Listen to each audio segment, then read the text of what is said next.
बस इस तरफ। ऑलराइट, क्वेश्चन 1, सवाल पढ़ूंगा, पूरा समझाऊंगा, एक्सप्लेन करूंगा किस तरह करना है, फिर हम इसको लेके चलेंगे। Question 1, Multan textiles limited MTL manufactures ready-made garments for export. The majority of exports are to Europe with contracts specified in euros. Company कहाँ है? बजायर पाकिस्तान में, ठीक है। रेडीमेड गारमेंट्स एक्सपोर्ट कहाँ करती है? Europe. MTL is listed on the Pakistan Stock Exchange. Historically, the company has not hedged against interest rate movement. However, the recent volatility in currency markets and some exchange losses had led the board of MTL to revise this approach to risk management. Sir जिंदगी में कभी भी ये risk management currency का नहीं करते थे, लेकिन इसाक डार, मिफ्ता इस्माइल, शौकत तरीन, हफीज शेख, पता नहीं कितने चेहरे आए, इन्होंने भी कसम खा ली कि अब तो हेज करना ही पड़ेगा। The board has ordered some specialist machinery for use in the Karachi factory. The new machinery was difficult to source, and after some deliberation, the contract was awarded to a supplier based in the US. The specialist machinery will cost $2.5 million and will be delivered at the end of May. The deposit of $0.5 million has already been paid. However, the balance will be due at the beginning of June after the machinery has been installed. Sir इतना लंबा paragraph कहकर इन्होंने कहा क्या? इन्होंने कहा 2 million की payment करनी है, हमें 0.5 पे कर चुके हैं, 0.5 पे कर चुके हैं, 2 मिलियन की पेमेंट करनी। सही कब? बिगनिंग ऑफ जून में हमें नजर आ रहा है कि जी वो ड्यू हो जाएगा। सही। MTL has prepared its cash flow forecast for the next 6 months and the board would like advice regarding several matters. कुछ matters हैं, इसके बारे में board आपकी advice चाह रहा है। Firstly, the board would like to hedge against exchange rate risk on the payment for the new machinery using the euro receipts from exports.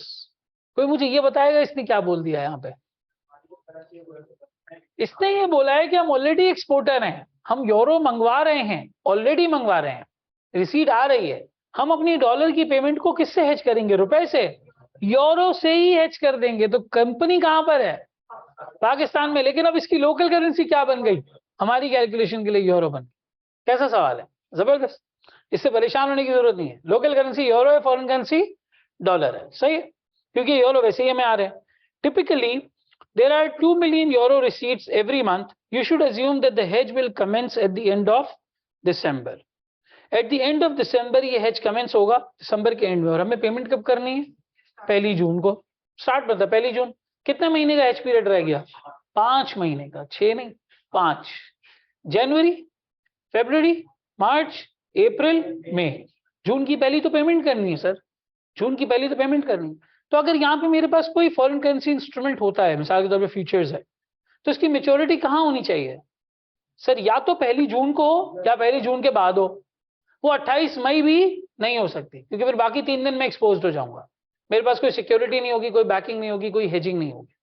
या तो 1 जून हो या 1 जून के बाद हो। ये देखो ये हमें क्या कह रहे हैं? Information for forward contract money market hedge in futures is as follows. 31 दिसंबर 2022 मेरा स्पॉट रेट कितना है? 1.07। गिरेगा तो नहीं ना? 1.07। सही है यार, बेइज्जती हो जाएगी ना फालतू में। फॉरवर्ड कॉन्ट्रैक्ट पहले दिया हुआ है आपको, फॉरवर्ड का प्रीमियम दिया हुआ है सेंट्स पर यूरो। मार्च के फ्यूचर्स दिए हुए और जून के फ्यूचर्स दिए हुए। किस पे जाना चाहिए हमें? मार्च फ्यूचर, जून फ्यूचर? जून फ्यूचर्स जाना चाहिए। हालांकि जून फ्यूचर्स कब एक्सपायर हो रहे होंगे सर? टिपिकली 30 जून को एक्सपायर हो रहे होंगे, जैसे नॉर्मली होते हैं। हमें जून पे जाना चाहिए। तो एक इंस्ट्रूमेंट कौन सा है? फॉरवर्ड। दूसरा फ्यूचर्स। आगे कहते हैं 1 जून को, यानी आज से 5 महीने के बाद 1 जून को जो एस्टिमेटेड स्पॉट रेट होगा वो ये होगा, और जो एस्टिमेटेड फ्यूचर्स होगा वो भी दिया हुआ है। यानी मुझे फ्यूचर्स का रेट बनाने की जरूरत नहीं है, बेसिस से दिया हुआ है। ठीक है। और टिक साइज दिया हुआ है USD यूरो 0.0001। इसके अलावा इंटरेस्ट रेट्स दिए हुए हैं। ये क्यों दिए हुए होंगे? मनी मार्केट हेज के लिए सर। बोरोइंग और डिपॉजिट दोनों का रेट दिया हुआ है। सर आपकी करेंसी कौन सी है? लोकल करेंसी है यूरो। और फॉरेन करेंसी देखो डिनोमिनेटर में क्या है? इनडायरेक्ट कोट है सर। इनडायरेक्ट कोट में प्रीमियम क्या होता है? प्रीमियम माइनस होता है और डिस्काउंट ऐड होता है। लेकिन अगर डायरेक्ट कोट हो तो फिर उल्टा है, फिर प्रीमियम ऐड होता है, डिस्काउंट माइनस होता है। ये अच्छे से पता है ना सबको? Everyone gets it? तो फॉरवर्ड वाली कहानी तो हमारी आसान हो गई। हम क्या करेंगे, 1.0790 1.0810 में से प्रीमियम को एडजस्ट कर देंगे। लेकिन ये डिपेंड करता है हमारे ऊपर कि हमें बाइंग रेट सेलिंग रेट पहचानना आता है या नहीं आता। अगर हमें बाइंग रेट सेलिंग रेट पहचानना नहीं आता तो फिर फॉरवर्ड भी हमारे लिए मसला हो जाएगा। इसमें बाइंग रेट सेलिंग रेट कौन सा है?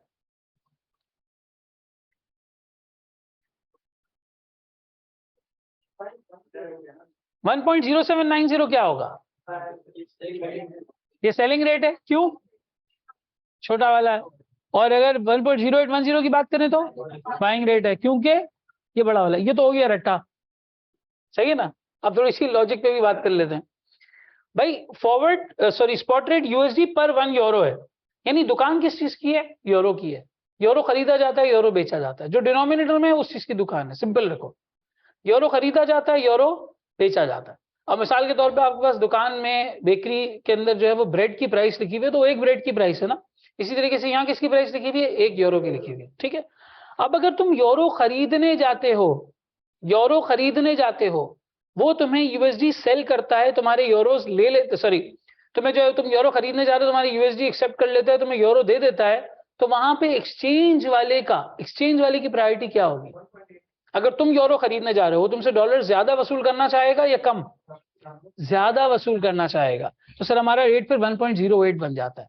यानी कि तुम यहाँ पे क्या कर रहे हो, यूरो बाय कर रहे हो, वो तुम्हें सेल कर रहा है लोकल करेंसी परस्पेक्टिव से, ठीक है।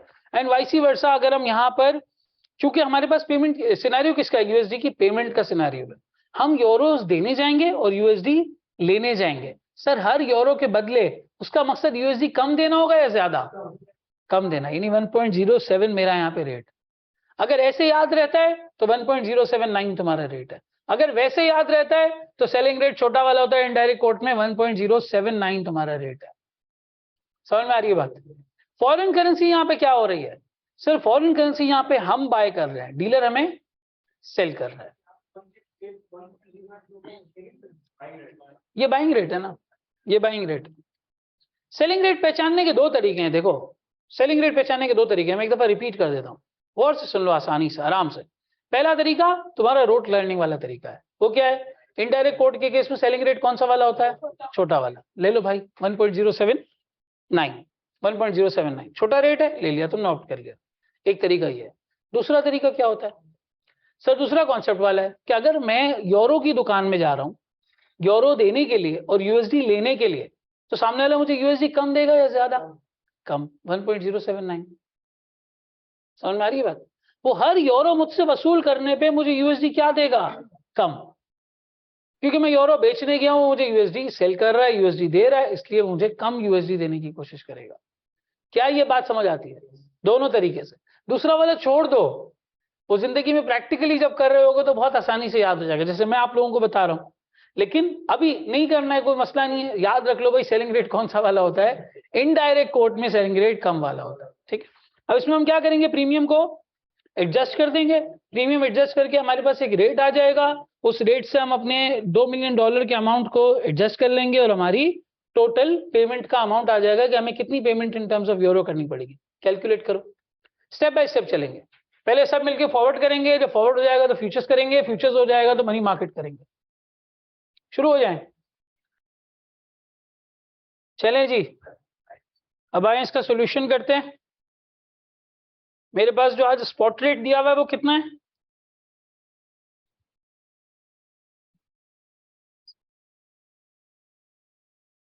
सर दिसंबर 31 का रेट है ये, ठीक है। कितना रेट दिया हुआ है? 1.0790। दिस इज यूएसडी पर यूरो, यूएसडी पर यूरो, ठीक है। अब आपका प्रीमियम कितना महीने का दिया हुआ है? अच्छा, महीने नहीं दिया हुआ तो हम अज्यूम करेंगे कि हमारे पूरे उसको कवर करता है। सर अगर मैं फॉरवर्ड के प्रीमियम की बात करूं तो ये सेंट में है या ये डॉलर्स में है? सर ये सेंट में, डॉलर्स में?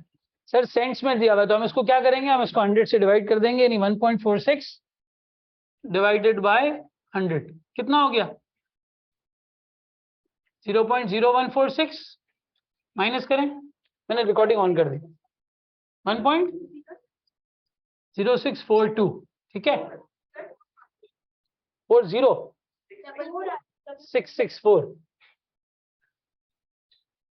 1.0664 हाँ 644 644 वो देखो ना, वो आवाज पीछे से मार रहा है, चेक करो भाई।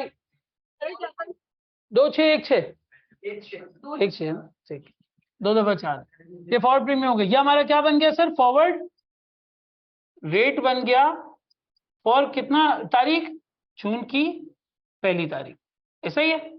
अब हम यहाँ पे पेमेंट कैसे निकालेंगे सर, डिवाइड करके निकाल लेंगे। पेमेंट इन यूएसडी अंडर कौन सा कॉन्ट्रैक्ट, अंडर फॉरवर्ड, ठीक है। कितना है 2 मिलियन डिवाइडेड बाय 1.0644 0644 कितना हो गया 1878993 1878993।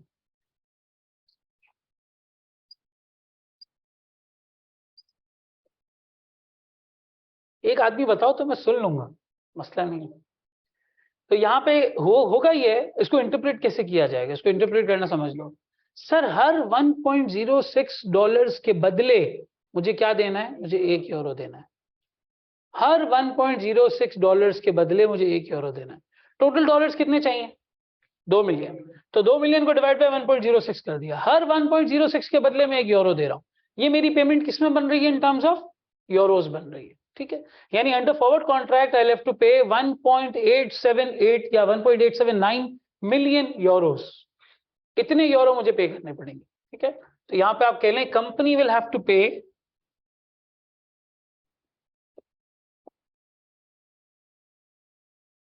1,878,993 euros to buy 2 million USD on the transaction date. इसकी इंटरप्रिटेशन ये बनती है, लिखना नहीं है एग्जाम में, सिर्फ आपको समझाने के लिए लिख रहा हूं कि हम क्या बेच रहे हैं, क्या खरीद रहे हैं। हमने यूरो सेल किए और डॉलर्स खरीदे हैं। कितने यूरो सेल किए 1.878 या 1.879, और कितने डॉलर्स परचेज किए उसके अगेंस्ट 2 मिलियन। रेशियो देखोगे अगर तो हर 1.0644 डॉलर के बदले मुझे 1 यूरो देना पड़ा। हाँ 2 मिलियन टोटल पेमेंट थी। मैंने कहा कंपनी विल पे 1.8 हाँ euros to buy 2 million USD on the transaction date. वो ट्रांजैक्शन शॉर्ट फॉर्म में कर दिया। कोई सवाल तो नहीं है शाह से?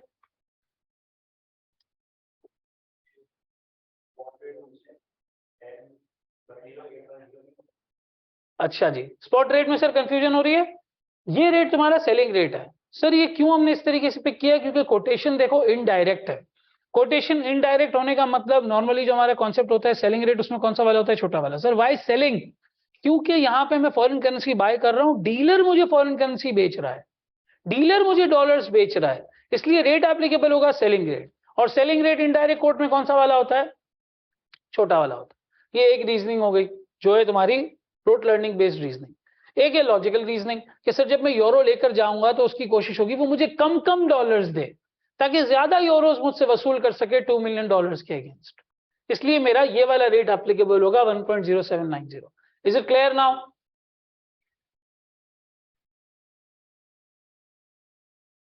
हो गया जी ये सॉल्व। फॉरवर्ड कॉन्ट्रैक्ट की कहानी सॉल्व हो गई। फॉरवर्ड कॉन्ट्रैक्ट में इनडायरेक्ट कोट, इनडायरेक्ट में भी प्रीमियम, सबसे मुश्किल यही हो सकता है इसके अंदर। अगर डिस्काउंट होता तो यहाँ क्या कर देते, ऐड कर देते। प्रीमियम भी डॉलर्स में नहीं था, सेंट में था, तो उसको भी कन्वर्ट करना बता दिया। और कोई चीज फॉरवर्ड की रहती है अब? नहीं सर। अब मनी मार्केट हेज करो। क्या स्ट्रैटेजी होगी यहाँ मनी मार्केट हेज की? फ्यूचर करवाता हूँ, उसमें टाइम बहुत लगेगा, पहले मनी मार्केट हेज करते हैं। आसान आसान लेके चलते हैं ना, थक जाओगे फ्यूचर्स में, फिर मनी मार्केट नहीं कर पाओगे।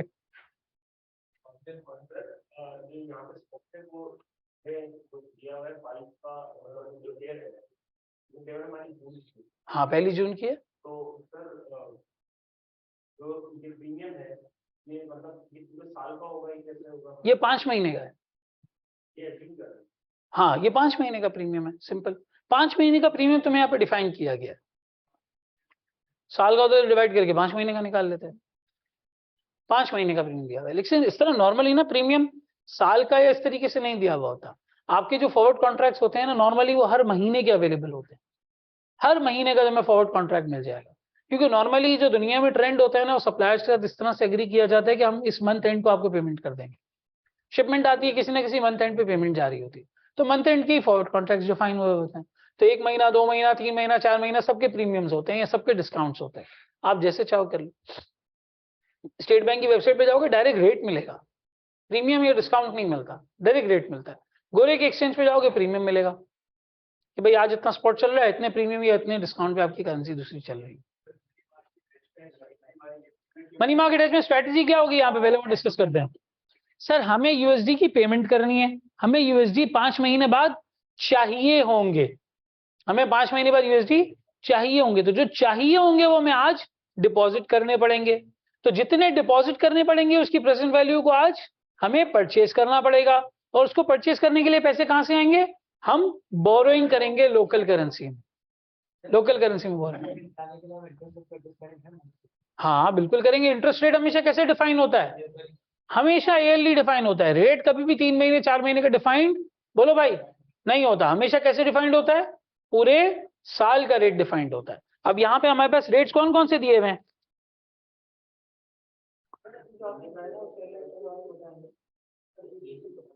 वो जब फ्यूचर्स पढ़ाऊंगा तो बता दूंगा।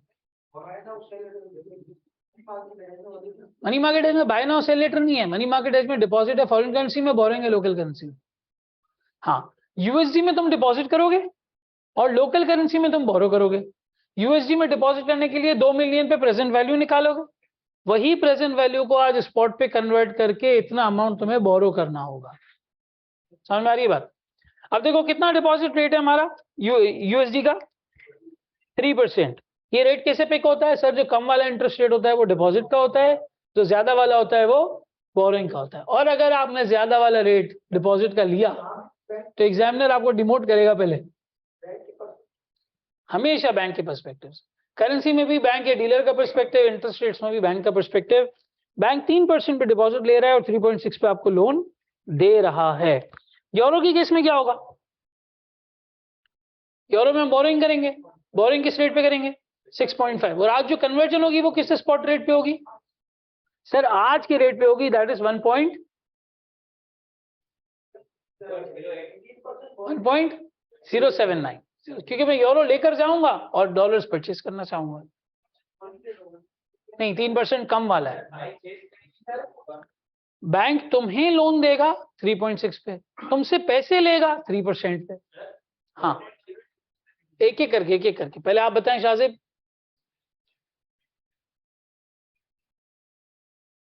हाँ बिल्कुल ऐसा ही है, ऐसा ही है। जो प्रीमियम का रेट दिया हुआ ना उसके भी देखो 2 एंड्स हैं, 1.46 है वो सेलिंग रेट के लिए, 1.26 है वो बाइंग रेट के लिए। हाँ दुला जी पूछो। क्यों भाई, तुम बैंक से क्या उधार ले रहे हो, यूरो उधार ले रहे हो, यूरो उधार ले रहे हो, यूरो कन्वर्ट कराने जाओगे किधर, डीलर के पास। डीलर तुम्हें डॉलर बेचेगा, बेचेगा मतलब सेलिंग रेट, रेट कौन सा एप्लीकेबल, हम यूरो दे रहे हैं ना उसको, तुमने बैंक से बोरो किया और यूरो उसको जाके दे दिया। समझ में आ रही है बात। सवाल यहाँ पर किसी और का क्वेश्चन, भाराम। स्पॉट में प्रीमियम, देखो प्रीमियम का मतलब क्या होता है, प्रीमियम का मतलब ये होता है कि भाई आपकी करेंसी से वो करेंसी महंगी चल रही है। आसान और अल्फाज के अंदर प्रीमियम का मतलब ये है। अब अगर मिसाल के तौर पे डॉलर आज 265 का है और मैं कहता हूं डॉलर 15 रुपए महंगा चल रहा है 6 महीने बाद, तो डॉलर कितने का होना चाहिए 280 का, तुमने 15 रुपए बढ़ा दिए। लेकिन अगर यही इनडायरेक्ट कोट होता तो माइनस कर देते, सिंपल आसान अल्फाज में। तो यहाँ पे यूरो क्या है, डॉलर के अगेंस्ट स्ट्रॉन्गर करेंसी है, तो वहां पे प्रीमियम का मतलब ये है कि इनडायरेक्ट कोट में तुम माइनस कर रहे हो, लेकिन एक्चुअल में प्रीमियम का मतलब ये है कि डॉलर तुम्हारा स्ट्रेंथन हो रहा है। सही है, समझ में आ रही बात।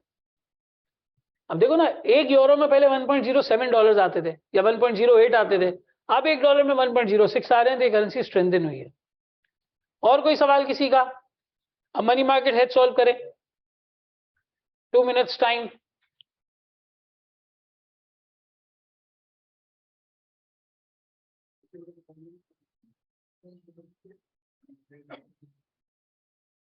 सर ये था फॉरवर्ड कॉन्ट्रैक्ट। अब हम सॉल्व करते हैं किसको, money market hedge.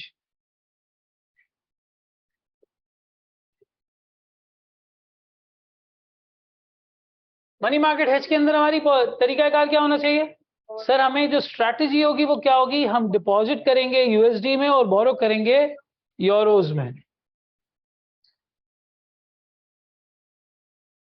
Deposit in USD and borrow in euros, ऐसा ही है सर। सबसे पहले हम डिसाइड करते हैं कि हमें कितना डिपॉजिट करना है यूएसडी में to make it $2 million after how many months, after 5 months, after 5 months।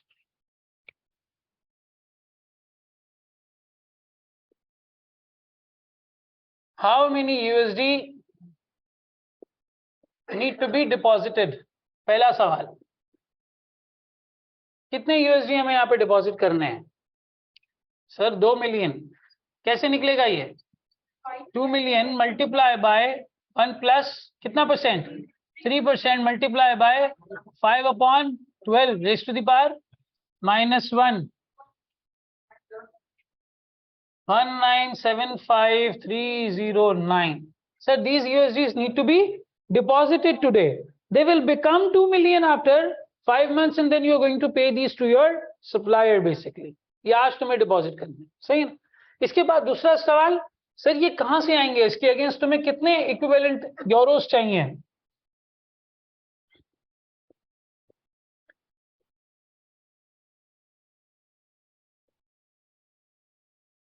Need to be borrowed. Sir इतने यूएसडी चाहिए होंगे आपको आज, इतने यूएसडी चाहिए होंगे, कहां से आएंगे ये? बैंक से या ऑथराइज डीलर से? सर डीलर से।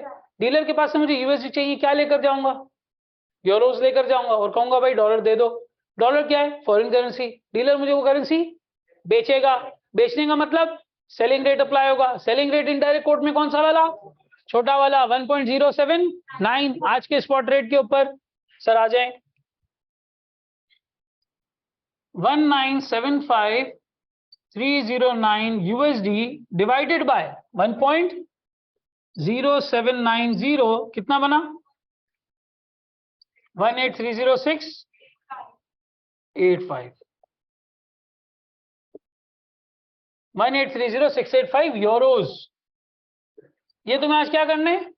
बोरो करने हैं। These need to be borrowed today. इनकी रिपेमेंट कितनी होगी?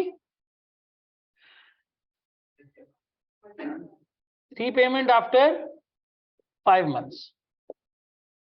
अब यहाँ पे किसी किस्म का प्रीमियम डिस्काउंट कोई चक्कर है यहाँ पे? नहीं सर, एक जगह से बोरो करने हैं, दूसरी जगह डिपॉजिट करने, सिंपल आसान टर्म्स में, सही।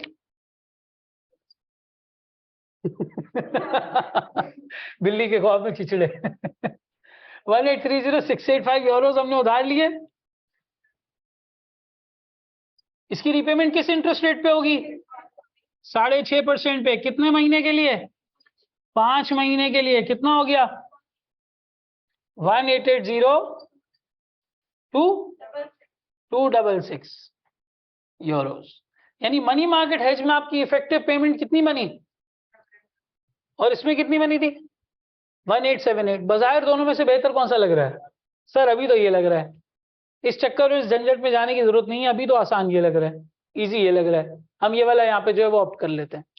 किसी का कोई सवाल? शाजिब ऑनलाइन में किसी का कोई क्वेश्चन? ठीक है, अब आ जाता है तीसरा और आखिरी एलिमेंट। वो कौन सा है जी? Sir futures. फ्यूचर्स में कॉन्ट्रैक्ट साइज देखें कैसे डिफाइन हुआ है। लोकल करेंसी में सर नॉर्मली कैसे डिफाइन हुआ होता है? फॉरेन करेंसी में। तो ये फ्यूचर है, ये रिवर्स फ्यूचर है।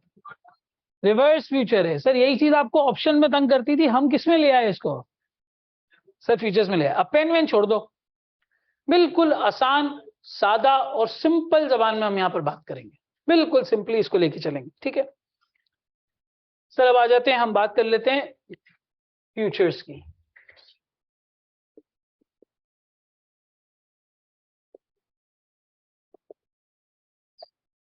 फ्यूचर्स कॉन्ट्रैक्ट की बात कर लेते हैं। यहाँ देखें जी सर, फ्यूचर्स के बारे में क्या कहता है, मार्च फ्यूचर्स और जून फ्यूचर्स। पहले तो बताओ कौन सा ऑप्ट करना चाहिए, जून। इसकी तो आप कहानी साइड पे कर दें कि मार्च कुछ भी है, मार्च की कोई रेलेवेंस यहाँ पे हमारे पास नहीं है। हमें कौन सा ऑप्ट करना है, जून ऑप्ट करना है। ये क्लोज कब होगा, 30 जून को, लेकिन हम कब क्लोज करेंगे, 1 जून को। 1 जून का रेट दिया हुआ है, बिल्कुल सर, एस्टिमेटेड रेट भी जून फ्यूचर्स का दिया हुआ है, ठीक है। यानी सबसे पहले हमें यहाँ पे ऑप्ट किसको करना है, जून फ्यूचर्स को।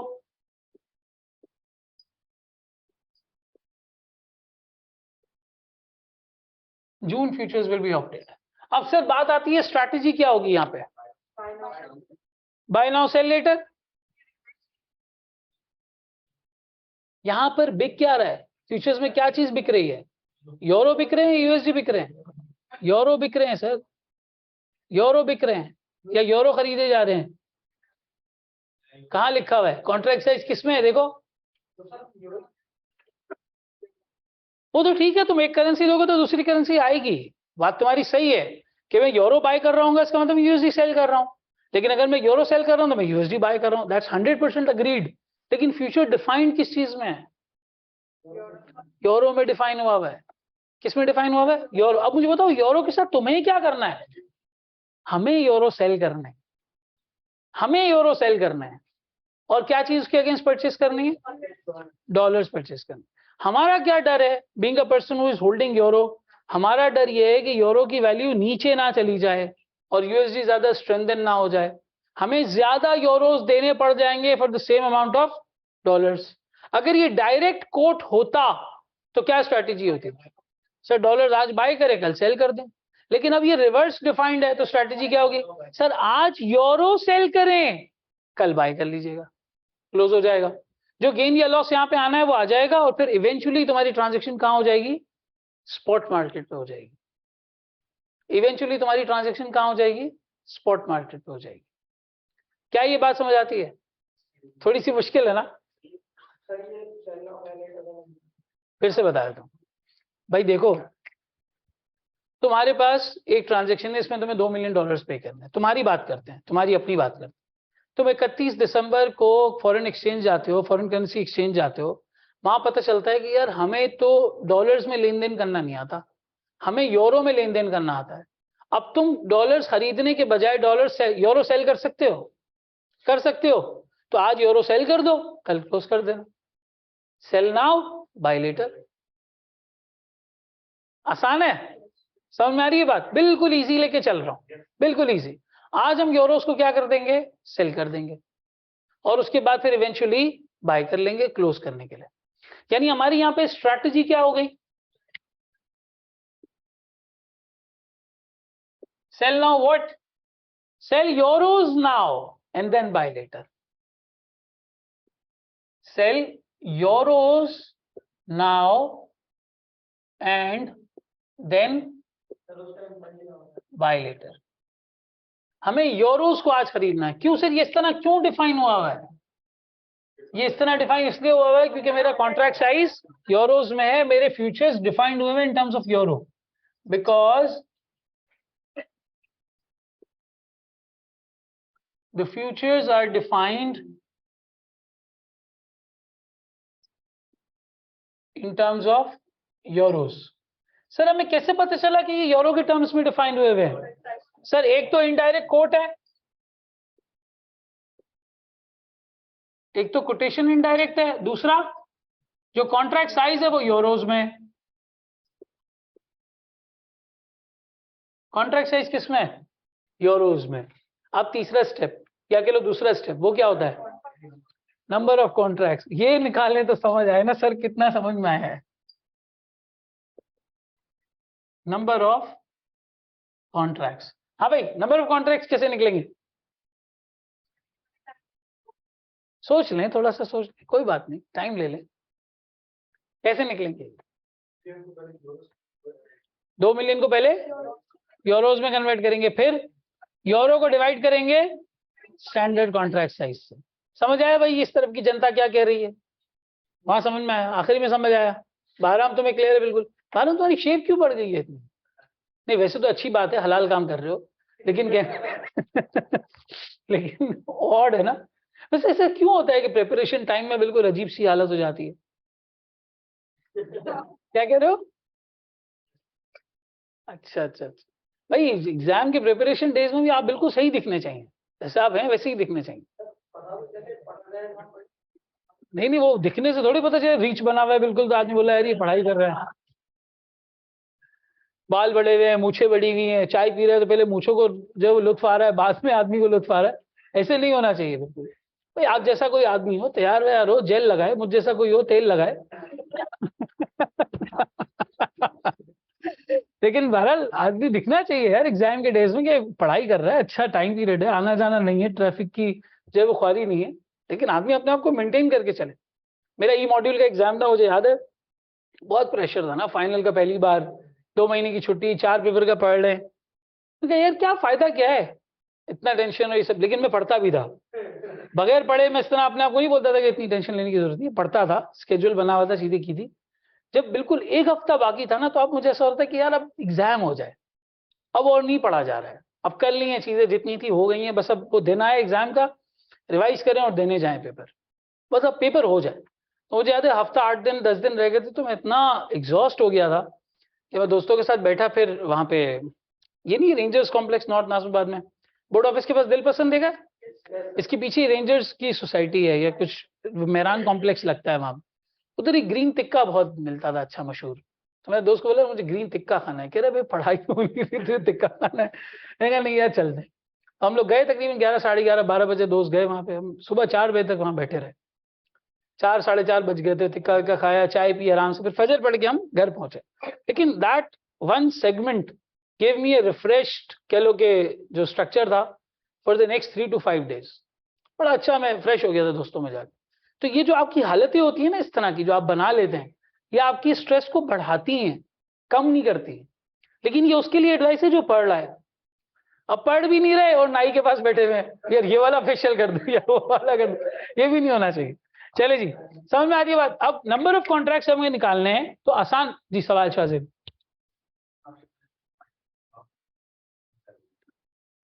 अच्छा अच्छा, ये भी एक कंफ्यूजन होती है, -1 कहाँ से है? वैसे आइडियली यहाँ पे क्या करना चाहिए, आइडियली क्या करना चाहिए था सर, यहाँ पे होता मेरे पास 5/12 ही आइडियली अगर देखे जाओ तो 5 महीने के। लेकिन इधर मैंने चूंकि ये फैक्टर यहाँ मल्टीप्लाई किया, वहां पे इसका उलट क्या हो रहा होगा, डिवाइड हो रहा होगा। क्यूटी का रूल याद है, जिस फैक्टर से यहाँ मल्टीप्लाई करते हैं उस फैक्टर से वहां डिवाइड करते हैं। तो जब आप डिवाइड करने जाओगे वो कैंसिल हो जाएगा। सर ये क्या बोला, नहीं समझ में आ रहा, आओ जरा समझ लेते हैं इसको, इधर समझा देता हूं। देखो 1 + 3% मल्टीप्लाई बाय 5/12 है, इस तरह से एवरीवन, इस तरह से। सर ये आइडियली था क्या, ये भी -5/12 था, लेकिन जब आपने इसको डिवाइड किया 5/12 से, ये डिवाइड क्या हो जाएगा, मल्टीप्लाई 12/5, और ये -5/12 12 से कट गया, 5 से कट गया, -1 रह गया। ये एक दफा समझा रहा हूं, हमेशा याद रहेगा। जिससे मल्टीप्लाई कर रहे हो उसी को यहाँ पे भी फैक्टर इन करते हैं। वो फैक्टर इन करके मैंने वहां दिखा दिया किस तरह बनता है। वो ना याद रहे तो ये याद रखो भाई, एक दफा का पीरियड है, एक पीरियड की डिस्काउंटिंग है, इसलिए -1 आ रहा है, एक दफा है। सही, क्लियर हो गया? चलें अब आ जाते हैं हम जून के फ्यूचर्स पे। सर अगर मैं जून फ्यूचर्स पे नजर डालूं तो मेरा 1.0894 यूएसडी के बदले 1 यूरो है। मुझे यहाँ पे करना क्या है, क्या चीज सेल करनी है? सर यूरो सेल करना है, और क्या चीज बाय करनी है, डॉलर्स बाय करने हैं उसके अगेंस्ट। ठीक है, 1 यूरो किसके इक्विवेलेंट है? अगर मैं फ्यूचर्स की बात करूं 1.0894 के बदले। ठीक है, तो मैं एक लम्हे के लिए क्या करता हूं, मैं 2 मिलियन को डिवाइड कर देता हूं 1.0894 से। कितने यूरोज आते हैं? 1835873। सर इतने यूरोज आपको सेल करने हैं और इतने यूएसडी आपको बाय करने। जहे नसीब किस्मत होती है हमारी, एक्सचेंज वाला कहता है इतनी क्वांटिटी अवेलेबल है, लेकिन क्या इतनी अवेलेबल है? वो कह रहा है सर 20-20 हजार के लॉट साइजेस हैं, अगर आपको यूरो बेचना है 20-20 हजार के लॉट्स बना लें। हमने कहा हमें इतने यूरो बेचने हैं और इतने यूएसडी चाहिए। आइडियल सिनेरियो तो ये होता है ना, इतने यूरो जाके बेचते और इतने यूएसडी परचेज कर लेते। आसान होता, सिंपल होता, कोई मसला ही नहीं था, बिल्कुल आसानी से काम कर लेते। लेकिन क्या ऐसा हो सकता है? नहीं सर, ऐसा हो नहीं सकता। आपको सामने वाला शख्स ये कह रहा है कि भाई अगर तुम्हें यूरोस बेचने हैं तो 20-20 हजार के पैचेस लेके आओ, ऐसी तुम्हारी क्वांटिटी में यूरो नहीं बिकेंगे। हमने कहा अच्छा कितना है आपका पैच साइज? इन्होंने कहा 20,000 है। कितना है? 20,000 है। अब जरा इसको डिवाइड करो, 1835873 डिवाइडेड बाय 20,000 कितना हो गया? That is equivalent to 92 contracts. उसने कहा भाई तुम एक काम करो, 20-20 हजार के 92 कॉन्ट्रैक्ट्स ले लो यूरो के जो तुम सेल करो, और उसके अगेंस्ट क्या परचेस कर लो? यूएसडी परचेस कर लो, उसके अगेंस्ट यूएसडी परचेस कर लो। यानी आज मैं यूरो को क्या कर रहा हूँ? सेल करके यूएसडी बाय कर रहा हूं। समझ में आती है बात? Everyone gets it? Everyone gets it? अब आए इसका हेज बनाते हैं। एक दफा इसकी कैलकुलेशन कंप्लीट हो जाएगी, इंशाल्लाह आपको समझ में आ जाएगा।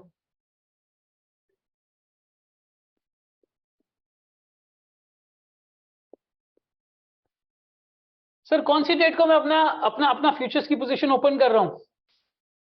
कौन सी डेट पे? 31 दिसंबर। सर दिसंबर की 31 तारीख को मैं क्या करूंगा? I would sell euros and buy USD.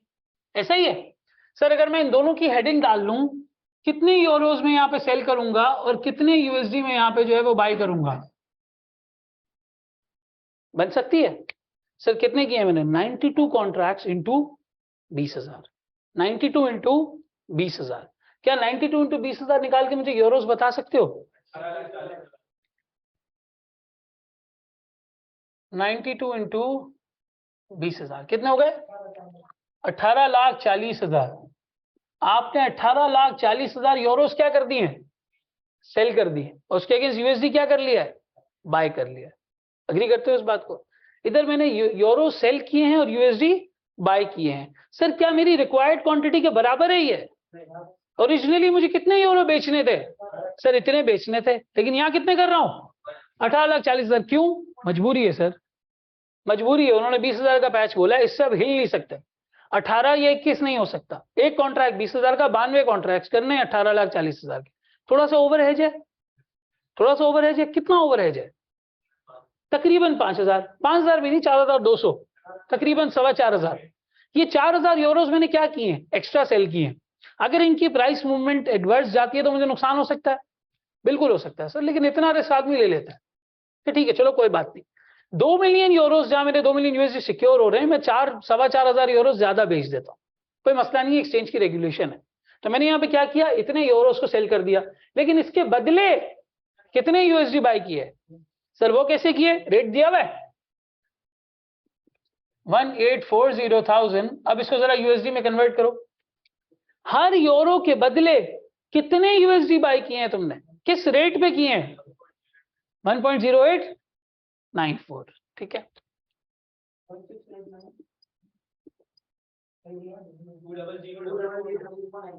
200,496 इतने यूरोस मैंने सेल कर दिए और उसके अगेंस्ट इतने यूएसडी बाय कर लिए।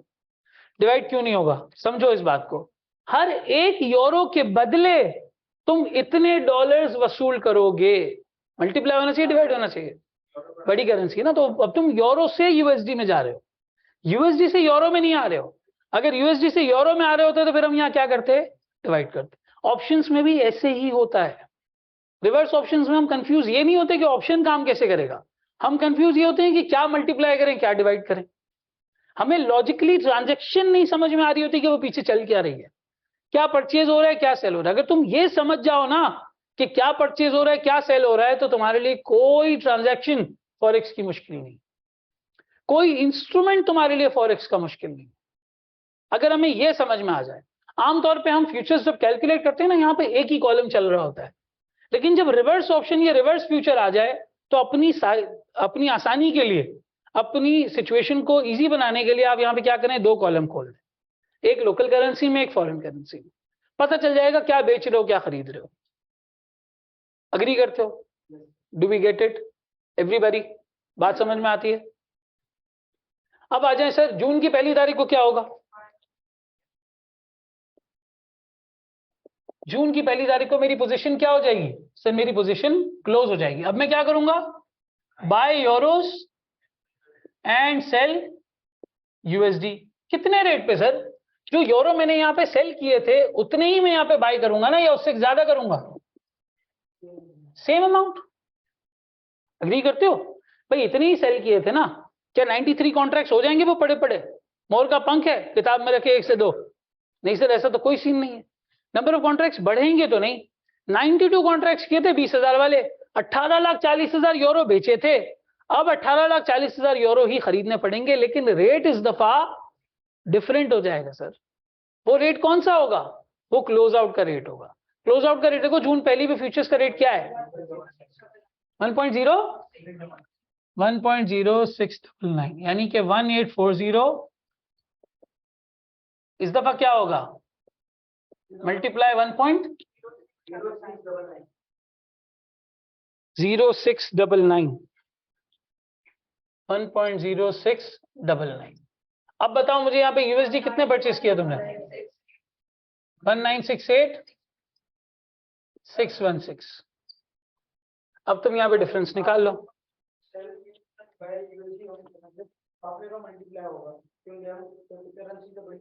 हाँ, अभी भी उसी में जा रहे हैं। नहीं ना, तुम इसी 18,40,000 को अब बाय कर रहे हो। अब तुम दोबारा इसको बाय कर रहे हो। वो किस रेट पे कर रहे हो? पहले तुमने यूएसडी सेल किए थे, सॉरी यूरो तुमने सेल किए थे। यूरो के अगेंस्ट तुम्हें क्या मिल गया था? यूएसडी मिल गया था। अग्री करते हो? यूएसडी मिल गए, यूरो तुमने सेल कर दिया।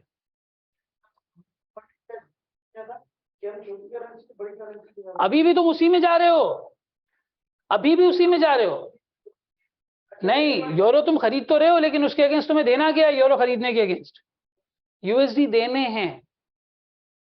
यूएसडी देने हैं। कितने यूएसडी देने हैं? तो यूएसडी डिटरमिन कर रहे हो ना। यूरो पता है तुम्हें, उससे किस में जा रहे हो? यूएसडी में जा रहे हो। जब यूरो पता है और उससे यूएसडी में जा रहे हो, तो तुम बड़ी से छोटी करेंसी में जा रहे हो या छोटी से बड़ी? सर बड़ी से छोटी करेंसी में जा रहे हो, तो मल्टीप्लाई करेंगे।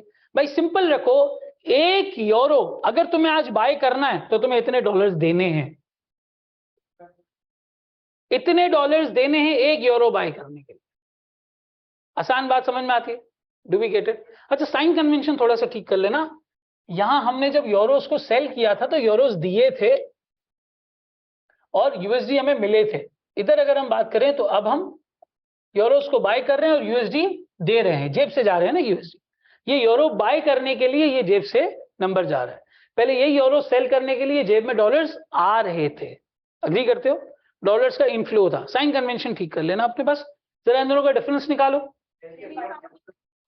35,886 000 35,880। गेन या लॉस है? तुम बताओ। मैं 2 जुमले बोलता हूं तुम्हारे सामने, तुम बताओ गेन या लॉस है। पहले जब तुमने यूरोस तुम्हारी जेब से गए, तुमने बेचे, तुम्हारी जेब से गए यूरोस। अग्री करते हो? जेब से यूरोस चले गए, क्या आ गया जेब में? डॉलर आ गए। इतने जो डॉलर जेब में आ गए, 2 मिलियन डॉलर जेब में आ गए। अब यही यूरोस तुमने खरीदने थे, वापस तुम्हारी जेब में यूरोस आ गए। कैंसिल आउट हो गया आपस में, खत्म हो गई कहानी। लेकिन अब तुम्हारी जेब से डॉलर्स गए कितने? कम। गेन है।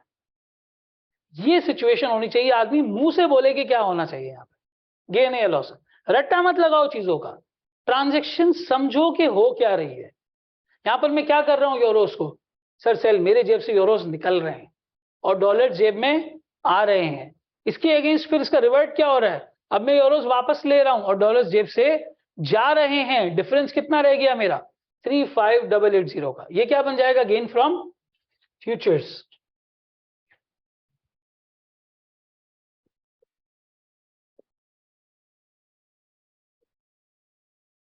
Gain from futures in USD. और सर ये यूएसडी में गेन क्यों आया? क्योंकि आपका पूरा फ्यूचर कैसे डिफाइन हुआ था? रिवर्स डिफाइन हुआ था।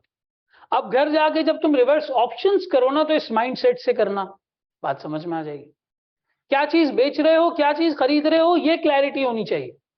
ट्रांजैक्शन का स्ट्रक्चर क्या है, ये क्लैरिटी होनी चाहिए। रिवर्स हैंडल हो जाएगा। वरना छोड़ दो रिवर्स को, अगर नहीं समझ में आता तो इस तरह से रट्टा लगा लो कि भाई जो नॉर्मल तरीके से करते हैं उसका बिल्कुल रिवर्ट जाना है। अगर normally importer foreign currency buy करता है तो कॉल ऑप्शन, रिवर्स ऑप्शन है तो put option. Normally exporter currency sell करता है तो पुट ऑप्शन, और अगर रिवर्स है तो कॉल ऑप्शन। दोनों करेंसीज के जब तुम कॉलम खोल लोगे तुम्हारी जिंदगी आसान हो जाएगी। इधर कैंसिल आउट हो गया, इधर गेन आ गया, in from futures in USD. इतना तुम्हें एक्सचेंज से मिल गया। रिमेनिंग पेमेंट तुम्हें सप्लायर की कितनी करनी पड़ी? सर यहां पे मेरी सप्लायर की पेमेंट थी कितनी?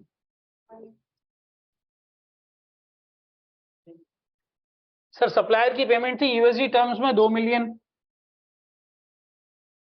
कुछ मेरे पास गेन ऑलरेडी आ गया, ये सप्लायर की पेमेंट करनी थी। रिमेनिंग कहां से परचेस करूंगा मैं? Remaining to be purchased on spot. कितने यूएसडी? 1964120 ये यूएसडी की ही बात चल रही है, ठीक है, यूएसडी की बात चल रही है। अब जब आप इसको परचेस करोगे स्पॉट पे,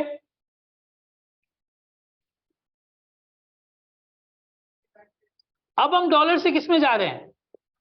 अब डॉलर से यूरो में जा रहे हैं। अब हम कह रहे हैं कि 19,64,000 डॉलर खरीदने के लिए कितने यूरो देने पड़ेंगे? क्या?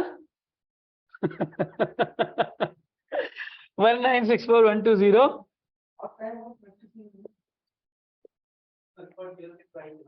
अब हमारा रेट क्या है यहाँ पे? स्पॉट रेट क्यों 0692? क्यों?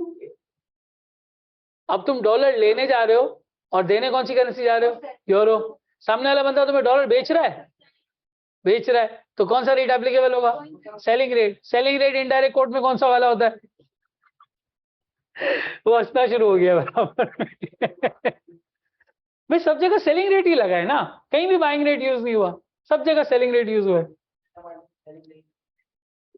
1.0682।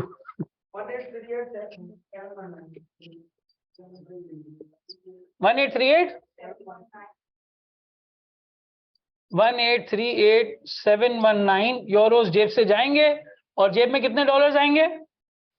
1964120। ठीक है, ये कैंसिल आउट हो गया, खत्म।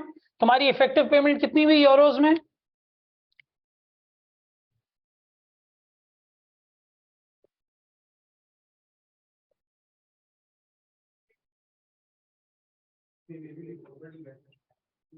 Effective payment in euros. जी शाजिब।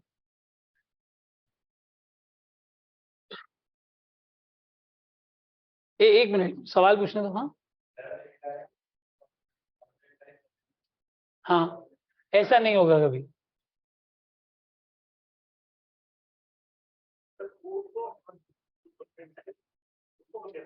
कॉन्ट्रैक्ट साइज देख लिया करो हमेशा। कॉन्ट्रैक्ट साइज किस करेंसी में डिफाइन हुआ है? कॉन्ट्रैक्ट साइज जिस करेंसी में डिफाइन हुआ है वैसा वो तुम्हारा इंस्ट्रूमेंट बन जाएगा। नॉर्मली करते हैं, और अगर उल्टा है तो फिर ये रिवर्स है।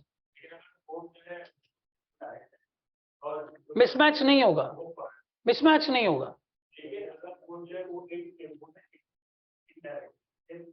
मिसमैच नहीं होगा। इनडायरेक्ट कोट होगा तो लोकल करेंसी में तुम्हें कॉन्ट्रैक्ट साइज दिखेगा, डायरेक्ट कोट होगा तो फॉरेन करेंसी में कॉन्ट्रैक्ट साइज दिखेगा। हाँ, मिसमैच नहीं होगा कभी। समझ आई बात? अब मुझे बताओ कौन सा बेहतर है यहाँ पे? इधर 18,38,000 देने पड़ रहे हैं, 719। इधर 18 लाख कितने 80,000 देने पड़ रहे हैं, और इधर 18,78,000 देने पड़ रहे हैं। सर मुश्किल है लेकिन फीचर्स बेहतर है। ठीक है, इफेक्टिव पेमेंट इन यूरोस, तीनों का कंपैरिजन कर लो।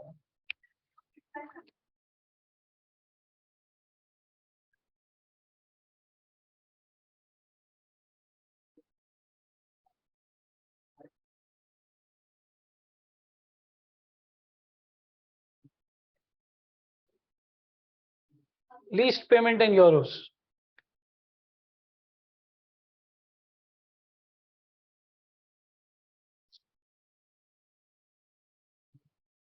ये ब्रेक में इसका इंटरनेट देखना अगर ऑन हो जाए तो यहीं से सवाल देख लूंगा मैं।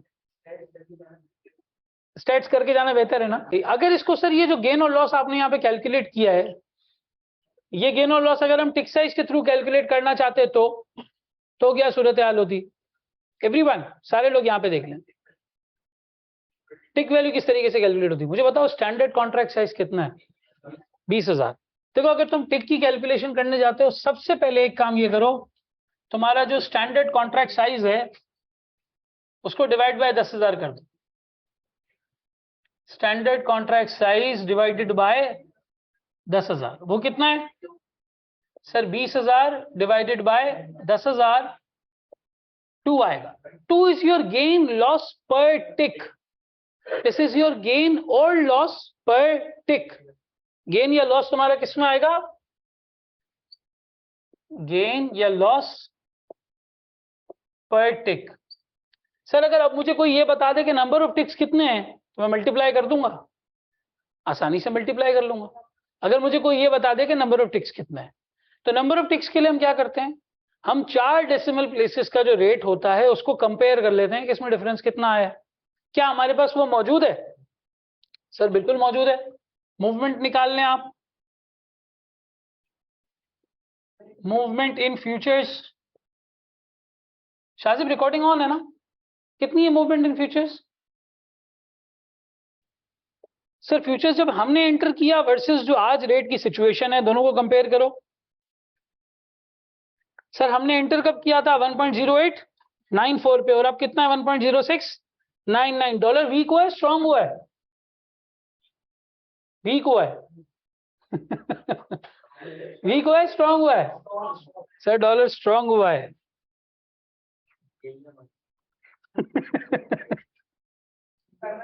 1.0894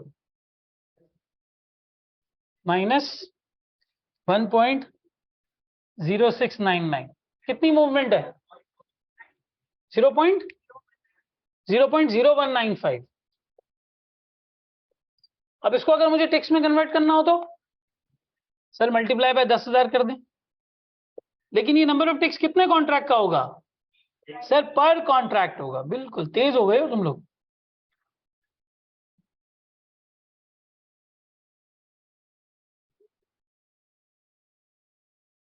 $10,000 कितना? 195 टिक्स पर कॉन्ट्रैक्ट। सर ये टिक्स मेरे फेवर में गए या मेरे अगेंस्ट? फेवर में गए सर। मेरा ये डर था कि डॉलर क्या ना हो जाए, स्ट्रेंथन ना हो जाए, और डॉलर स्ट्रेंथन हो गया तो मेरे लिए गेन हुआ लॉस हुआ? मेरे लिए गेन हुआ सर, मेरे लिए गेन हुआ। ठीक है, तो यहाँ पे टोटल नंबर ऑफ टिक्स अगर मुझे निकालने हैं तो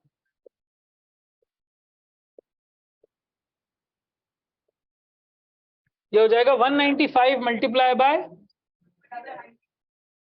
92। ठीक है, 35। नहीं, ये तो आपने वो निकाल लिया, गेन निकाल लिया। अभी तो सिर्फ नंबर ऑफ टिक्स की बात हो रही है। यानी कितना होता है? 17940। ठीक है, ये मेरे आ गए टोटल नंबर ऑफ टिक्स 17940। अभी सिर्फ टोटल नंबर ऑफ टिक्स आए, अभी हमने गेन या लॉस नहीं निकाला। गेन या लॉस के लिए क्या करना चाहिए इसको? अब सर आप गेन या लॉस पर टिक, पहले तो ये डिसाइड करो फायदा हुआ है नुकसान हुआ है, मेरे अगेंस्ट दिया है मेरी फेवर में? फेवर में, तो मुझे हुआ है गेन। पहली बार हुआ तो गेन है, सही। अब गेन कितना हुआ है पर टिक? सर पर टिक हमने पहले ही डिटरमिन कर लिया था कि पर टिक हमारा $2 का गेन होगा। पर टिक $2 का गेन होगा, सही। तो यहां पर अगर मैं टोटल गेन निकालना चाहूं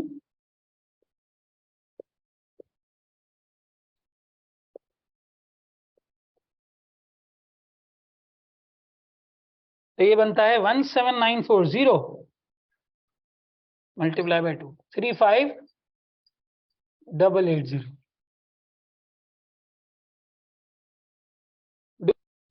बाद में तब तक टिक सॉल्व करते रहना जब तक ये नंबर ना आ जाए। हर तरीके से पहला दूसरा मल्टीप्लाई डिवाइड सब करके देख लेना, जहां तुम इस पे पहुंच जाओ वहां समझ जाओ हाँ टिक से कैलकुलेट हो गया। ठीक है, देखो ये डेसिमल कितने? 4 डेसिमल है। ठीक है, अगर 4 डेसिमल वाले नंबर को होल नंबर में कन्वर्ट करना हो तो किससे मल्टीप्लाई करोगे? 10,000 से। गोरे क्या करते हैं, वो डेसिमल के मूवमेंट को डेसिमल में नहीं लेते, वो उसको होल नंबर में कन्वर्ट कर लेते हैं। 4 डेसिमल वाले को होल नंबर में कन्वर्ट करने के लिए किससे मल्टीप्लाई करना पड़ेगा? 10,000 से करना पड़ेगा। सर अगर ये 5 डेसिमल होता तो, अभी तो नहीं है इस लेवल पे, लेकिन अगर ये 5 डेसिमल होता तो फिर ये टिक साइज नहीं होता, ये पिप साइज होता, PIP। जैसे टिक साइज है ना यहाँ पे, इस तरह पिप साइज होता, उसमें आप 1 लाख से मल्टीप्लाई करते हैं, उसमें यहाँ डिवाइड भी 1 लाख से करते हैं और फिर मल्टीप्लाई भी 1 लाख से करते हैं। अगर तुम थोड़ा सा दिमाग चलाओ ना तो सिंपल उसने 2 जगह पे कैंसिलेशन की हुई है, इधर डिवाइड बाय 10,000 किया हुआ है, इधर मल्टीप्लाई बाय 10,000 किया हुआ है, और यही चीज आगे मल्टीप्लाई हो रही है। तो हमने यही चीज यहाँ पे इस तरह से की हुई थी, लेकिन एग्जामिनर को सीधा सीधा पसंद नहीं आता, कहता है गोरे की तरह करो, जैसे गोरा सॉल्व करता है। इस तरह डिफाइन हुआ होता है। कुछ फॉरेक्स मार्केट्स में 5 डेसिमल तक डिफाइन हुआ होता है, तो वहां पे पिप साइज निकलता है। कुछ किताबें पिप साइज को भी 10,000 कहती है, कुछ जगहों पे मैंने पढ़ा है 5। अब बहरहाल मैंने ये पेपर टिक को छोड़ दिया। सिंपल ये देखो, 4 डेसिमल का गेम है, 10,000 से मल्टीप्लाई करोगे, 5 डेसिमल का गेम है 1 लाख से करोगे, 6 डेसिमल का गेम है 1 मिलियन से करोगे। क्लियर होता है वहां पर जिन्होंने सवाल पूछा था? अब आ जाओ अगले सवाल पे। अच्छा जी, हमारे पास ये विंटर 2022 का फॉरेन एक्सचेंज और इंटरेस्ट रेट रिस्क मैनेजमेंट का क्वेश्चन है। इस सवाल के 2 पार्ट्स हैं।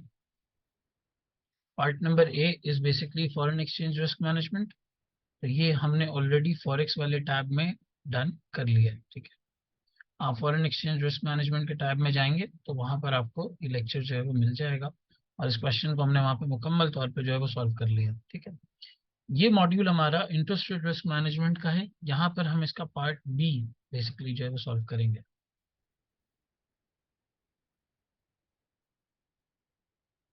पार्ट बी इसका यहाँ पर जो है वो सॉल्व करेंगे। आपने जब ये सवाल फॉरेन एक्सचेंज रिस्क मैनेजमेंट में किया होगा तो इसका एक थोड़ा सा बैकग्राउंड स्टैब्लिश हुआ होगा, मैं यहाँ पे रिपीट कर देता हूँ।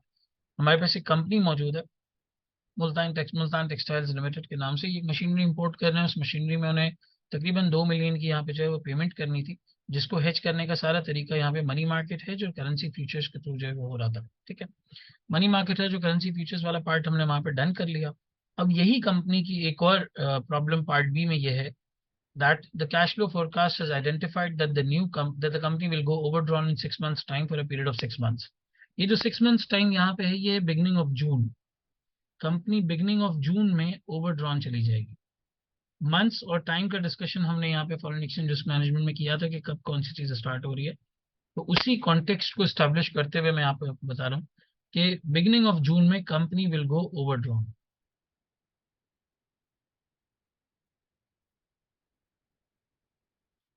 ओवरड्रॉन से मतलब इन्हें लोन लेने की जरूरत पड़ जाएगी, इन्हें रनिंग फाइनेंस लेने की जरूरत पड़ जाएगी। कहते हैं will go overdrawn 6 months time for a period of 6 months, यानी कि बिगिनिंग ऑफ जून से 6 महीने आप लगा लें तो जून, जुलाई, अगस्त, सितंबर, अक्टूबर, नवंबर, नवंबर के एंड तक कंपनी को लोन की जरूरत होगी। यानी कि हम कह सकते हैं जून 1 से लेके नवंबर 30 तक ये कंपनी को लोन रिक्वायर्ड होगा। 200 मिलियन इसका अमाउंट है।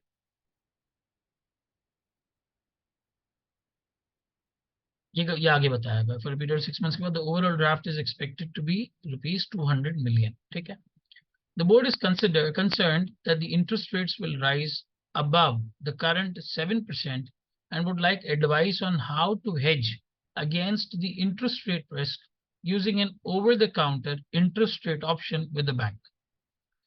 यहाँ पे कोई लंबी चौड़ी कैलकुलेशन नहीं मांगी। अगर आप देखें ना, 4 नंबर का हमारे पास ये पार्ट है। ठीक है, 4 नंबर का, और वो कहते हैं सिर्फ एक्सप्लेन कर दो how the company can protect against an interest rate rise using OTC interest rate option.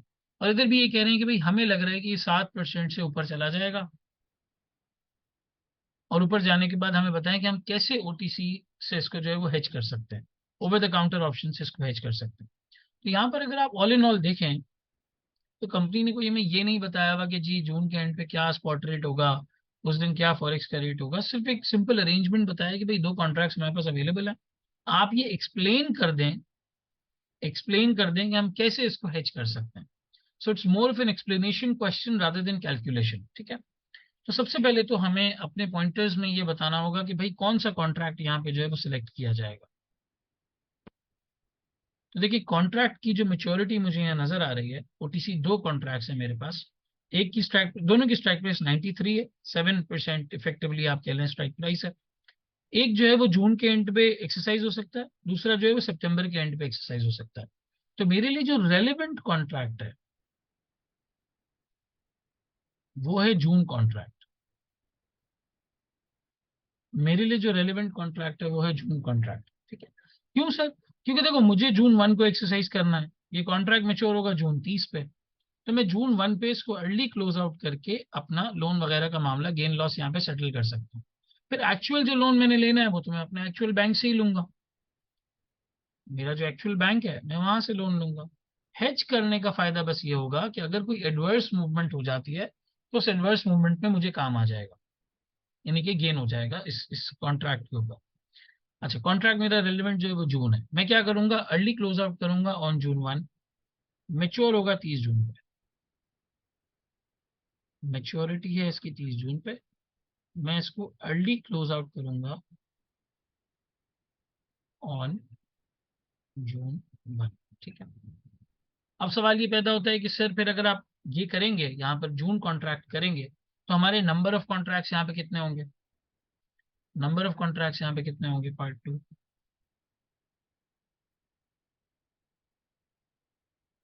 Since it is OTC, अब ये चूंकि एक्सचेंज ट्रेडेड नहीं है, ओटीसी है, which is usually between 2 parties, एक दूसरे के म्यूचुअल कंसेंसस से ये जो है वो होता है, बैंक के पास अवेलेबल होता है, आप बैंक से कर सकते हैं, फाइनेंशियल इंस्टीट्यूशन से कर सकते हैं। The amounts are usually flexible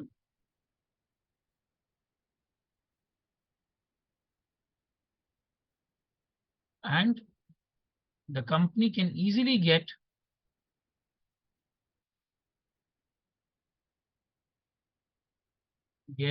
covered for the entire 200 million, पूरे 200 मिलियन के लिए यहाँ पे जो है वो आपके पास कवरिंग आ जाएगी। ओटीसी है तो ओटीसी के अंदर इतना मसला बहरहाल नहीं होता, आप फ्लेक्सिबल होते हैं, अमाउंट ले लेते हैं। जहाँ एक्सचेंज ट्रेडेड होते हैं वहाँ स्टैंडर्ड कॉन्ट्रैक्ट साइज होता है और आपको कॉन्ट्रैक्ट साइज का जो है वो सारा मामला करना पड़ता है। यहाँ पे 200 मिलियन करते थे, contract size is not an issue in the case of OTC,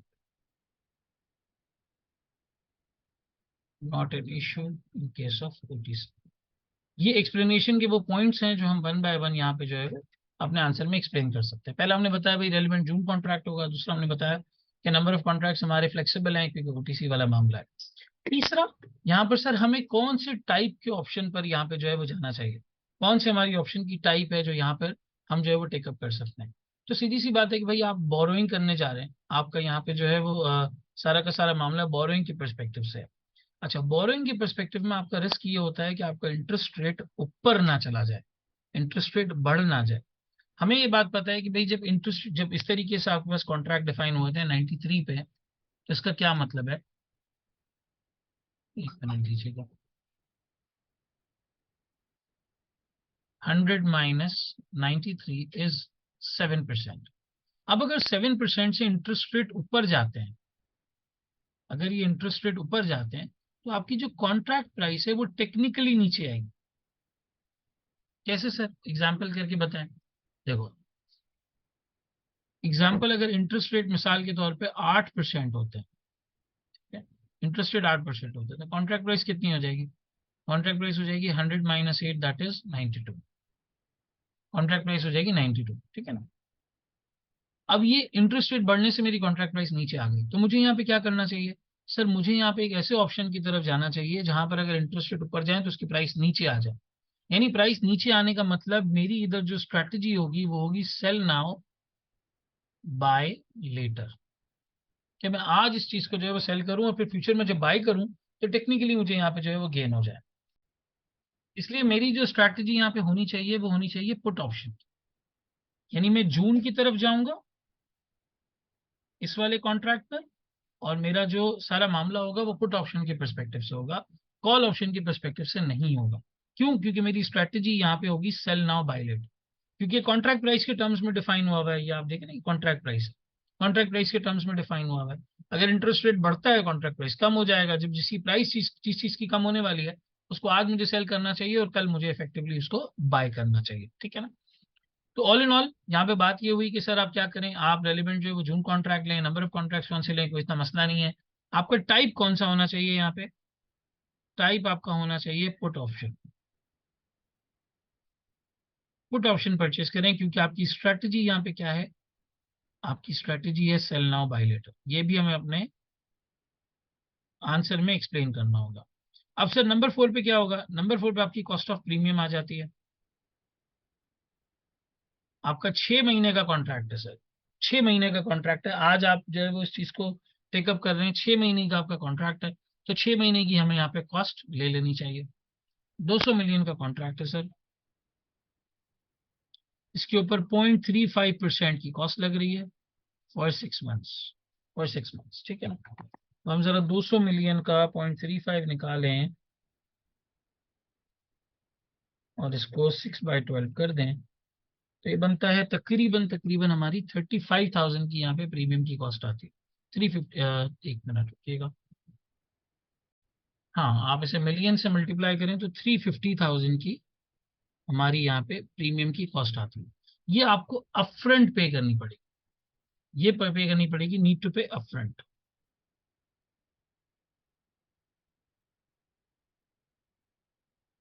अब सर इवेंचुअली जिस दिन क्लोज आउट होगा उस दिन हम क्या करेंगे, अगर इंटरेस्ट रेट बढ़ जाते हैं, इफ इंटरेस्ट रेट्स इंक्रीज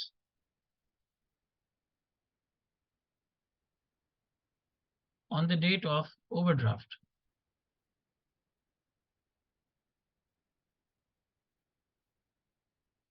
आपको क्या करना चाहिए, आपको एक्सरसाइज करना चाहिए ऑप्शन। अब वो उन्होंने हमें बताया ही नहीं है कि जी कितना अमाउंट होगा, क्या रेट होगा, क्या रेट हो सकता है स्पॉट वगैरह का, कुछ भी नहीं बताया हुआ। तो हम वो कैलकुलेशन नहीं कर सकते, हमें सिर्फ एक्सप्लेन करना है।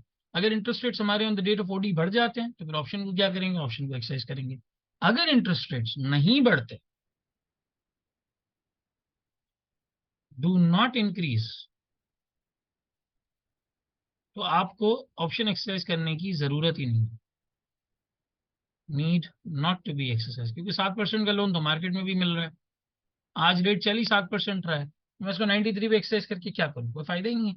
अभी जो मेरा करंट रेट है वो वैसे ही 7% है, मैंने यहाँ पे स्ट्राइक रेट भी 7% पे ही इफेक्टिवली एग्री किया हुआ है। 93 का मतलब मैंने 7% पे एग्री किया हुआ है, ये देखें यहाँ पे हमने इसको लिखा हुआ है, यहाँ पे 7% पे आपने इसको अग्री किया है। तो अगर 7% पे ही अग्री किया है तो फिर हमें इसको एक्सरसाइज करने की बहरहाल जरूरत ही नहीं है, हम मार्केट से लोन ऑब्टेन कर लेंगे, तो ऐसा मसला नहीं है। अगर इंटरेस्ट रेट बढ़ जाते हैं तो फिर एक्सरसाइज करेंगे, यहाँ पे हमें गेन हो जाएगा और स्पॉट में हमारी जो इंटरेस्ट कॉस्ट है वो बहरहाल बढ़ जाएगी। तो इस पूरे मेथड को यहाँ पे हमें इन 5 पॉइंट्स के अंदर इसको एक्सप्लेन करना था। पहला बताना था कि जी कॉन्ट्रैक्ट सेटलमेंट जून वाला है। दूसरा बताना था कि चूंकि ओटीसी है, नंबर ऑफ कॉन्ट्रैक्ट्स का कोई इशू नहीं है। तीसरा बताना था कि जी पुट ऑप्शन पे जाएंगे क्योंकि स्ट्रैटेजी हमारी कॉन्ट्रैक्ट प्राइस के हिसाब से सेल नाउ बाय लेटर होगी। कॉस्ट ऑफ प्रीमियम बताएंगे कि जी 350,000 है, ये आपको अपफ्रंट पे करना पड़ेगा। और आखिरी स्टेप के अंदर ये बताएंगे कि अगर ओडी वाले दिन इंटरेस्ट रेट बढ़ गया तो एक्सरसाइज करेंगे, और अगर इंटरेस्ट रेट नहीं बढ़ता तो फिर हमें इस पर एक्सरसाइज करने की बहरहाल जो है वो जरूरत नहीं है। 4 नंबर का छोटा सा ये सवाल था, कैलकुलेशन रिक्वायर्ड नहीं थी, 4-5 पॉइंट्स में इसका आंसर करना था। ये 4-5 पॉइंट्स है जो हमें इसके अंदर यहाँ पे लिखने थे। और इसका जो पार्ट ए है वो मैंने फॉरेक्स रिस्क मैनेजमेंट के टैब में अच्छे से इसको जो है वो करवाया हुआ है, बाय द टाइम आप उसको कवर कर चुके होंगे। अगर नहीं किया तो वो वाला पार्ट पहले आप लेक्चर्स की लिस्ट में जाकर देख लें, उसके बाद इसका कॉन्टेक्स्ट बड़ा अच्छा आपके लिए जो है वो यहाँ पे डेवलप कर जाएगा, ठीक है। ये पार्ट बी भी हमारे यहाँ पे मुकम्मल हो गया। इसी सवाल का पार्ट सी है, वो डिविडेंड पॉलिसी से रिलेट करता है, तो वो चूंकि इस टॉपिक का कॉन्टेक्स्ट नहीं है तो हम यहाँ पे उसको नहीं कर रहे, उसको डिविडेंड वाले एरिया में इंशाल्लाह देख लेंगे। और यहाँ पे दोनों पार्ट्स मुकम्मल हो गए हमारे।